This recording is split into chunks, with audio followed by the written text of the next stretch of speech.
lelaki Thailand ditahan jual pistol.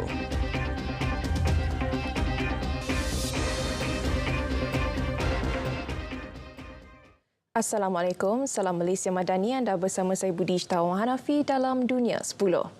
Perdana Menteri Israel Benjamin Netanyahu menegaskan usaha Iran untuk menghentikan negara-negara Timur Tengah daripada menjalin hubungan dengan Israel akan gagal.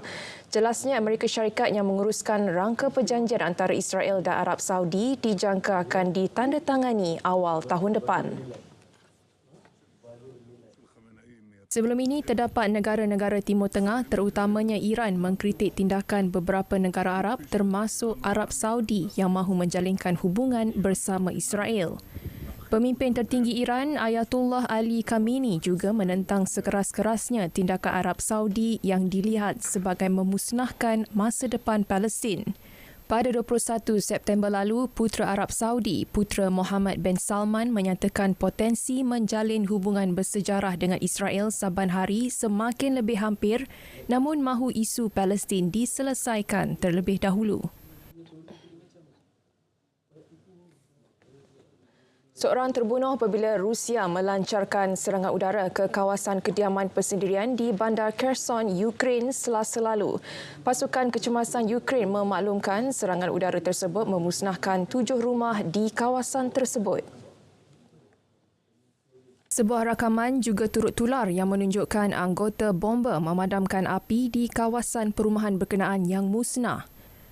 Mangsa yang terkorban masih belum disahkan identiti. Dua lelaki yang dituduh menjual pistol kepada seorang remaja berusia 14 tahun yang disyaki melakukan serangan di pusat beli belah Bangkok ditahan polis Thailand. Kedua-dua lelaki tersebut ditahan oleh pegawai polis di wilayah Yala, selatan Thailand dan dihantar ke Bangkok untuk disoal siasat. Turut dimaklumkan, polis Thailand turut menyerbu rumah suspek untuk mencari lebih banyak bukti berkaitan kes tersebut. Remaja tersebut didakwa membunuh dalam serangan di pusat beli belah Siam Paragon Selasa lalu yang dipercayai menggunakan pistol peluru kapur yang diubah suai untuk menembak peluru hidup. Remaja itu turut didakwa atas tuduhan cubaan membunuh, membawa dan melepaskan tembakan di tempat awam dan memiliki senjata api tanpa lesen namun sedang menjalani ujian psikiatri.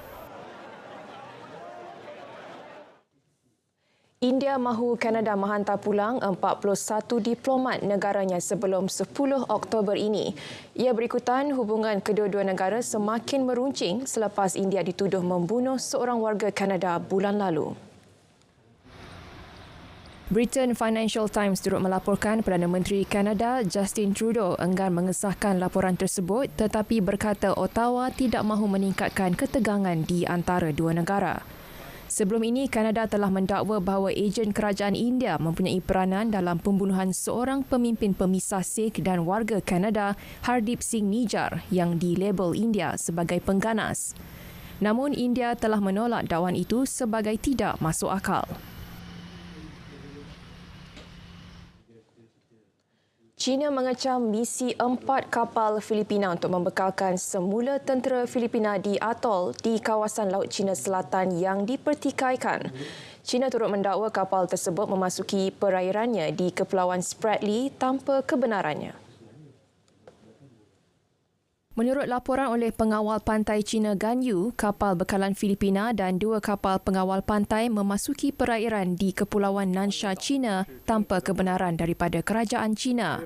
China menuntut kedaulatan ke atas hampir keseluruhan Laut Cina Selatan menunjukkan garis pada petanya yang memotong zon ekonomi eksklusif Vietnam, Filipina, Malaysia, Brunei dan Indonesia.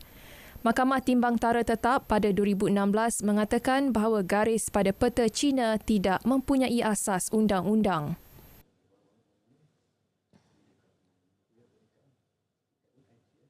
Jepun bersedia untuk melepaskan sekali lagi air radioaktif yang dirawat hari ini. Pembebasan itu dibuat selepas Rusia mendakwa Jepun gagal memberikan maklumat penuh mengenai pelepasan air tersebut walaupun desakan yang berulang dari Moskow dan Beijing. Jepun mula melepaskan air dari loji itu ke lautan pada akhir Ogos dan mendapat kritikan kuat dari China. Sebagai tindakan balas, China mengenakan larangan menyeluruh terhadap semua import makanan laut dari Jepun. Namun, Jepun memaklumkan air berkenaan selamat selepas dirawat untuk mengeluarkan kebanyakan unsur radioaktif kecuali tritium dan radionukleid yang sukar diasingkan daripada air.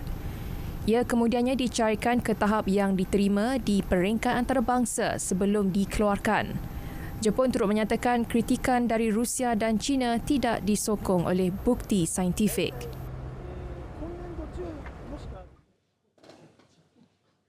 Sementara itu, Biro Perangkaan Jepun memaklumkan ekspor makanan laut negara itu jatuh sebanyak 30% pada Ogos berbanding Julai. Difahamkan ia berpunca daripada pelepasan air Fukushima. Kejatuhan itu berlaku selepas 15 negara termasuk Kazakhstan, Portugal, Chile, Sri Lanka dan Meksiko menghentikan perimportan makanan laut Jepun pada Ogos. Negara-negara itu dilaporkan mengimport makanan laut bernilai $828,000 pada Julai. Sementara itu, 24 negara lagi menurunkan import mereka dengan ketara. Kepulauan Canary misalnya mengurangkan import mereka sebanyak 11 kali. Arab Saudi 9 kali manakala Denmark dan Itali mula menurunkan kadar import 5 kali ganda lebih rendah. Rusia juga menurunkan importnya sebanyak 16%. Pada masa yang sama, Panama, Puerto Rico dan Republik Dominikan memulakan import dari Jepun pada Ogos, manakala beberapa negara termasuk India, New Zealand, Israel dan beberapa negara lain mula mengimport lebih banyak. Kerajaan Britain bakal memperkenalkan Advanced British Standard yang menggabungkan A-Level dan T-Level. Perdana Menteri Rishi Sunak berkata di bawah perancangan perubahan sistem pendidikan itu, pelajar akan mempelajari 5 mata pelajaran berbanding sebelum ini sebanyak 3 subjek. Pembaharuan itu akan menyaksikan semua murid mempelajari bahasa Inggeris dan matematik sehingga umur 18 tahun. Beliau berkata di bawah Advanced British Standard, pelajar di tingkatan 6 dan kolej akan menghabiskan lebih banyak masa di dalam bilik darjah. Beliau berkata usaha itu juga bagi memastikan pelajar memiliki kemahiran dan pengetahuan yang secukupnya.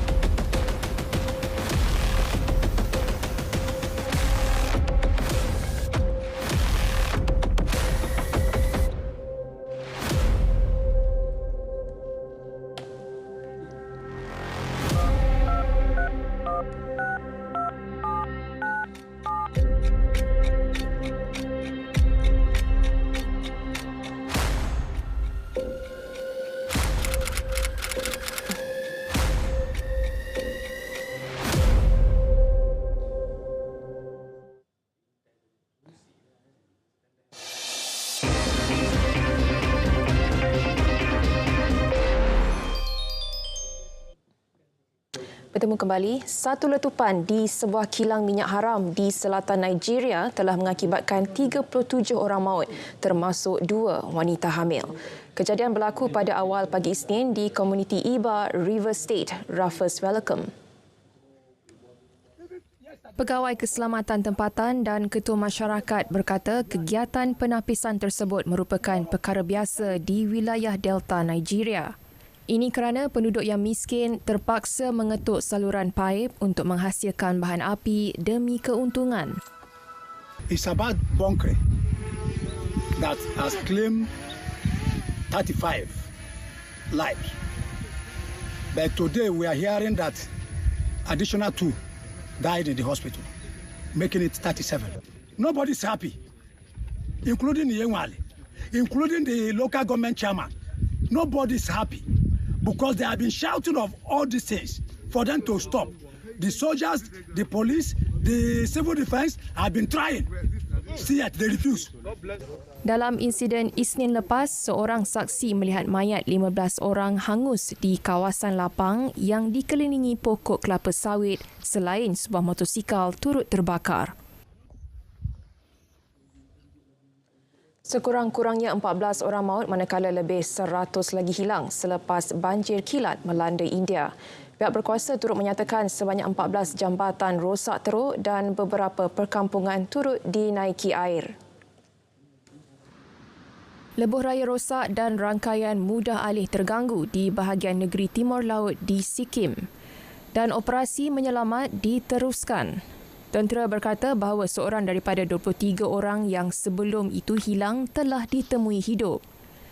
Hujan lebat berterusan sejak lewat Rabu mengakibatkan paras air Sungai Teesta meningkat secara mendadak. Pihak berkuasa Sikkim menggesa penduduk supaya tidak menghampiri sungai berkenaan. Sekolah juga akan ditutup sehingga akhir minggu ini.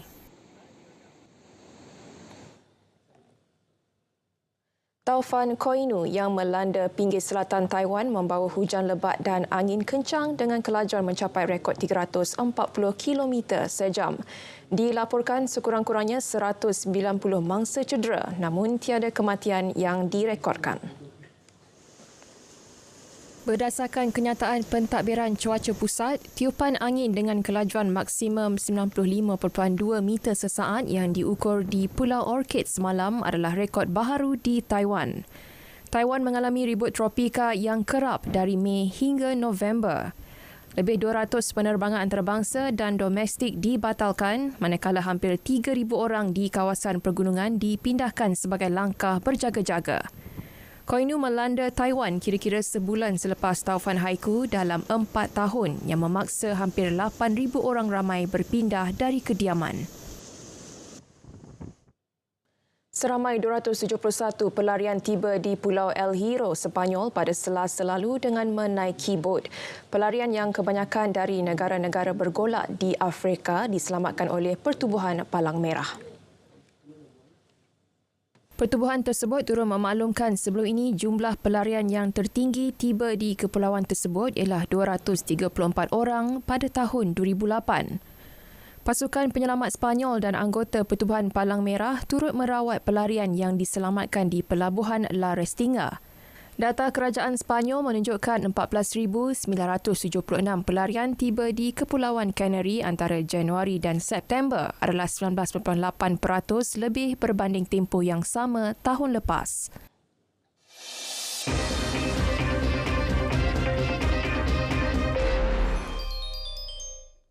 Sukan Asia Hangzhou 2022, kontingen skuash negara menutup kempen dengan membawa pulang 3 emas, 1 perak dan 1 gangsa keseluruhan. Emas keempat dan kelima negara disumbangkan pembawa jalur gemilang S. Sivasanggari dalam acara perseorangan wanita dan Ng Yen Yew dalam acara perseorangan lelaki hari ini. Sivasanggari tidak diberikan laluan mudah oleh lawan yang berada di ranking ke-43 dunia, Chan Sin Yuk dari Hong Kong. Namun anak kelahiran Sungai Petani itu mempamerkan semangat juang yang tinggi sebelum menang 8-11, 15-13, 10-12, 11-9, 12-10 dalam tempoh 64 minit. Kemenangan itu sekaligus memperbaiki pencapaian pada 2018 apabila meraih 1 perak dan 1 gangsa. Sementara itu, Ng Yen Yew menggandakan keceriaan kem negara dengan menewaskan wakil India Savrah Ghosal 9-11, 11-9, 11-5, 11-7. Ini adalah emas kedua peribadinya di pentas Sukan Asia selepas meraih emas pada 2018 dalam acara berpasukan lelaki. Terdahulu, skuash turut menambah 1 perak menerusi acara bergu campuran menerusi Muhammad Syafiq Muhammad Kamal dan Aifa Azman yang tewas 0-2 kepada India. Terdahulu, atlet karate negara Lovely Ann Roberts melengkapkan sasaran 27 pingat untuk Malaysia pada hari pertama acara karate dipertandingkan. Beraksi dalam acara kata individu, usahanya untuk menghadiahkan emas dinafikan oleh juara bertahan dari Jepun, Kiyo Shimizu yang juga pemenang pingat perak Olimpik Tokyo. Kejayaan itu menyaksikan Kiyo berjaya melakal hat-trick di Temasya kali ini selepas turut meraih emas di Sukan Asia Incheon 2017 dan Indonesia pada 2018. Sebelum berpisah, saksikan visual sampel aiskrim pertama di dunia yang diperbuat daripada sisa plastik. Dikenali sebagai Guilty Flavors, aiskrim berperisa vanila bagaimanapun hanya untuk tujuan penyelidikan sahaja. Video itu menutup Dunia 10 edisi 5 Oktober 2023. Malaysia Madani, tekad perpaduan penuh harapan.